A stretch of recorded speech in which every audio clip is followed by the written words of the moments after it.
नमस्कार दोस्तों, मैं मुकेश कुमार और आप देख रहे हैं इंडिया लिंक्स न्यूज़। दोस्तों, आज हम एक बेहतरीन टॉपिक आपके सामने लेकर आके आए हैं और वो जुड़ा हुआ है हार्ट से, जिसके आपके घर में भी कोई ना कोई पेशेंट तो जरूर होगा। और इस मामले में हम विश्व प्रसिद्ध कार्डियोलॉजिस्ट डॉक्टर संजीव कुमार जी के पास में हैं और आज हम उनसे जानेंगे इसके बारे में तफसील से। डॉक्टर साहब, किसी का हार्ट जब खराब होता है तो सिग्नल तो देना शुरू कर देता होगा, तो सर वो सिग्नल होते कौन कौन से हैं? बुनियादी तौर पे देखिए तो हार्ट एक मोटर है और कोई भी इंजन तभी तकलीफ देता है जब रेस दी जाए। आपकी गाड़ी खराब हो तो इनिशियली एकदम बंद नहीं होती, आप रेस दे रहे हैं तो रेस नहीं पकड़ रहा। तो हार्ट के कार्डिनल सिम्टम्स होते हैं कि बीमारी में एक सांस और एक छाती में दर्द, ये दो चीज़ें होती हैं। बट ये बहुत सारी बीमारियों में होती हैं, सांस फूलना या छाती में दर्द। पर हार्ट के बारे में एक कैरेक्टरिस्टिक कहा गया है, चलने से दर्द बढ़ता है, रुक जाने से ठीक हो जाता है। ये सिर्फ हार्ट का ही दर्द हो सकता है और किसी चीज़ का नहीं हो सकता। तो अगर आपको ये लग रहा है कि आपकी सांस और आपका छाती का दर्द चलने फिरने, सीढ़ी चलने से बढ़ रहा है और रुक जाने से ठीक हो जा रहा है, तो वो 100% हार्ट की बीमारी है। कभी कभी लोग चक्कर आते हैं, गिर पड़ते हैं, किनारा पकड़ लेते हैं, बेहोशी जैसा लगने लगता है, इसे कहते हैं सिनकोपी। ये हार्ट का थर्ड कार्डिनल सिम्टम है। ब्रेथलेसनेस, चेस्ट पेन और सिनकपी। हार्ट क्योंकि एक मोटर है इसलिए यही 3 सिम्टम्स देती है। इसके अलावा जो कारण है जिसकी वजह से हार्ट आता है वो है बीपी और शुगर। अगर आपका बीपी और शुगर कंट्रोल्ड है, आपको ब्रेथलेसनेस, चेस्ट पेन नहीं हो रहा और बेहोशी जैसा नहीं लगता, तो आपका हार्ट स्वस्थ है। सर, पहले ये कहा जाता था कि हार्ट जैसी बीमारियां हैं वो अमीर देशों की बीमारियां, अमेरिका की बीमारियां, और वास्तव में वहाँ पे है भी। लेकिन हमारा देश तो सर बिल्कुल कृषि प्रधान देश है, तो वहाँ सर ये दिक्कतें क्यों बढ़ गई? क्योंकि आप हिंदुस्तान में बिरयानी लेके आए। हिंदुस्तान एक वेजिटेरियन देश था, यहाँ पे सिर्फ चावल और रोटी, हमारी जो बुनियादी ज़रूरतें थी वो वेजिटेरियन फूड, राइस और वीट के ऊपर चलता था और हम प्रिडोमिनेटली वेजिटेरियन थे। पर मिडिल ईस्ट से जब एंट्री हुई, वो लोग प्रिडोमिनेटली नॉन वेजिटेरियन थे। दोनों कंडीशन में उनको भी हार्ट डिसीज़ कम था, हमको भी हार्ट डिसीज़ कम था। पर जब हमने इन दोनों को जोड़ दिया, चावल और नॉन वेज को, तो बनी बिरयानी। मैं बिरयानी को दोष नहीं देता हूँ, बट जो उसके 2 कंटेंट्स हैं, चावल और नॉन वेज, जब ये जुड़ा तब हार्ट डिसीज़ बढ़ गए। और सिर्फ यहाँ नहीं बढ़े, हिंदुस्तान में नहीं बढ़े, हम लोग जेनेटिकली अमेरिकन से ज़्यादा कोरोनरी आर्टरी डिसीज़ पाते हैं। आपने देखा होगा कि अमेरिका में 40 साल के ऊपर हार्ट डिसीज़ आती है, इंडिया में 30 ईयर्स पे आना शुरू हो गई। अमेरिकन लोग इंडियन से ज़्यादा मोटे होते हैं, भारे होते हैं, 100-100 किलो के रहते हैं, हैमबर्गर्स, पता नहीं क्या क्या तरह की चीज़ें खाते हैं। हिंदुस्तान के लोग डोसा, चावल, रोटी, चपाती खा के भी बीमार हो जा रहे हैं।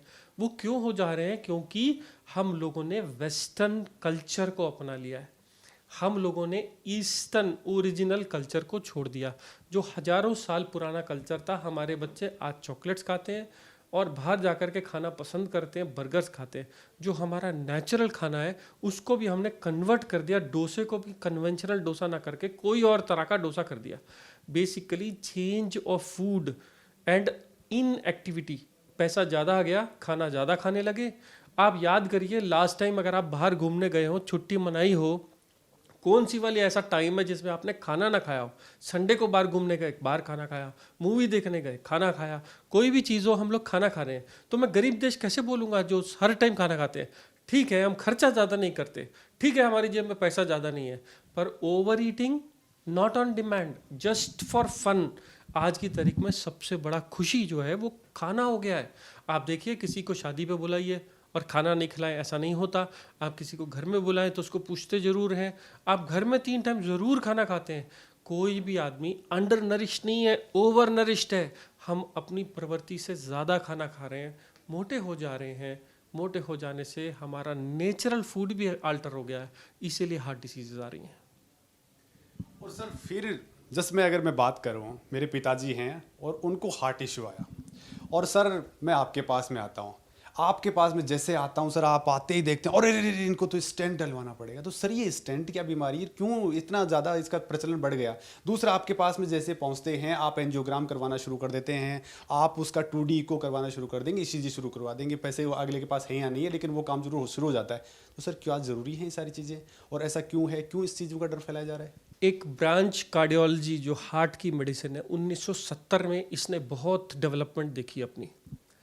उस टाइम पे एक जर्मनी में एक साइंटिस्ट थे जिन्होंने ये पता किया कि हम हार्ट का इलाज पाइप डाल के किया जा सकता है और ये सारी तारें हार्ट तक जाके जुड़ जाती हैं। उन्होंने एक चूहे में एक स्टंट डाल के देखा, फिर एक इंसान में भी स्टंट डाल के देखा। स्टंट कुछ भी नहीं था, एक स्प्रिंग है जो आपकी आर्टरी को खोल के रख देता है। अगर आपकी आर्टरी बंद है और वो कोई चीज़ अंदर से लेके उसको अगर जाम को खोल दो तो सडनली हार्ट की ब्लड सप्लाई वापस आ जाती है। और उन्होंने पाया कि जो लोग हार्ट अटैक से मर जाते थे अब हार्ट अटैक से नहीं मरते। आप देखिए, आपको याद करिए, आपने हार्ट अटैक बहुत कॉमनली सुना होगा इंडियन पॉपुलेशन को, पर मरते बहुत कम सुना। क्यों? क्योंकि बहुत अच्छी दवाइयाँ और बहुत सर्जरीज, बहुत सारी चीज़ें आ गई। इनफैक्ट गवर्नमेंट ने आरोग्यश्री में भी इसको अप्रूव कर दिया और इतनी सारी डेवलपमेंट हुई कि आने वाले 30 साल के अंदर हम हार्ट के मरने वाले लोग सिर्फ 1% रह गए। जबकि आज की तारीख में अगर लोग डरते हैं तो इसी चीज़ से डरते हैं, साहब इनको हार्ट अटैक हो गया तो सबसे ज़्यादा डरते हैं, दूसरा ब्रेन स्ट्रोक हो गया तो डरते हैं। इन दोनों के लिए स्टंट दुनिया में बन गए, मॉर्टेलिटी कम हो गई, लोग नहीं मरते अब इनसे। बट हाँ, ये सच्चाई है कि अगर कोई भी हॉस्पिटल आता है तो उसको फोर्स किया जाता है, उसको एंजियोग्राम बताया जाता है, उसका खर्चा ज़्यादा कराया जाता है। अब ये अनफॉर्चुनेट है, पर सारे डॉक्टर्स ऐसे नहीं हैं।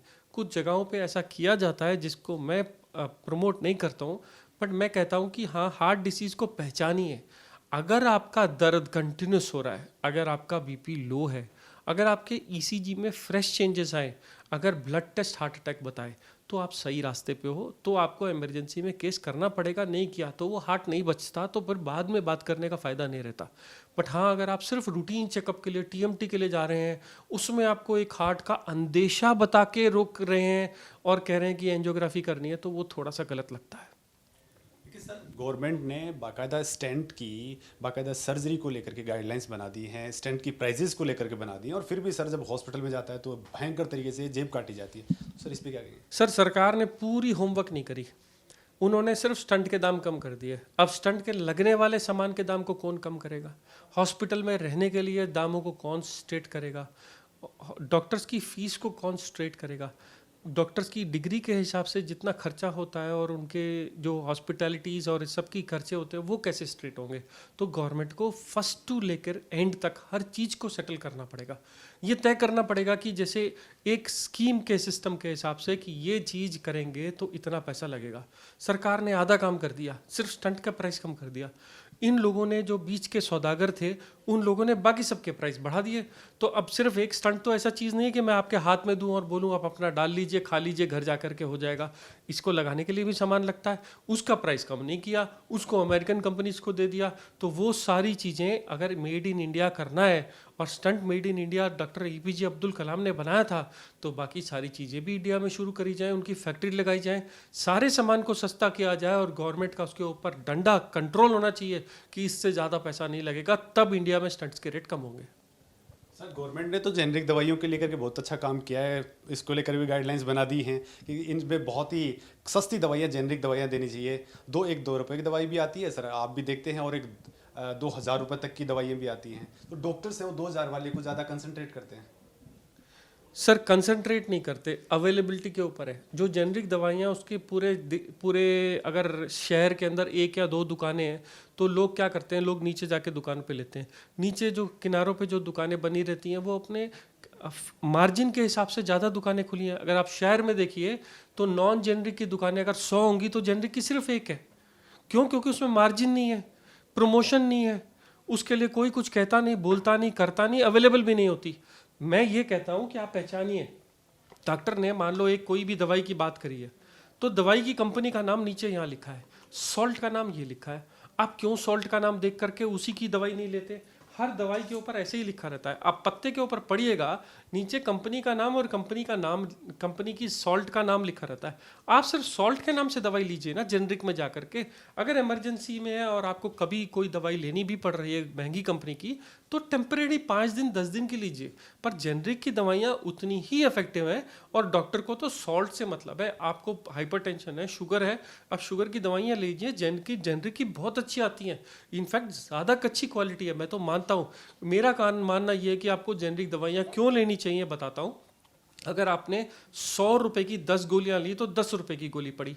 अगर यही गोली 1 रुपए की होती तो आप आराम से सारा साल इलाज कराते, गोलियां नहीं छोड़ते। गोलियां छोड़ने से जो नुकसान हुआ, अब आदमी कंटिन्यू क्यों नहीं कर सकता? क्योंकि गोलियां बहुत महंगी हैं। तो गोली छोड़ के जब आदमी आता है तो उसकी शुगर और बिगड़ जाती है। आपको गोली वही लेनी चाहिए जो आपकी जेब को सराहे, जो आपकी जेब में कंट्रोल हो, जो आपका क्वालिटी में कोई डिफरेंस नहीं है। अगर मैं खुद गोली खाना चाहूँगा तो जेनरिक ही लूँगा, मैं खुद कंपनी की नहीं लूँगा।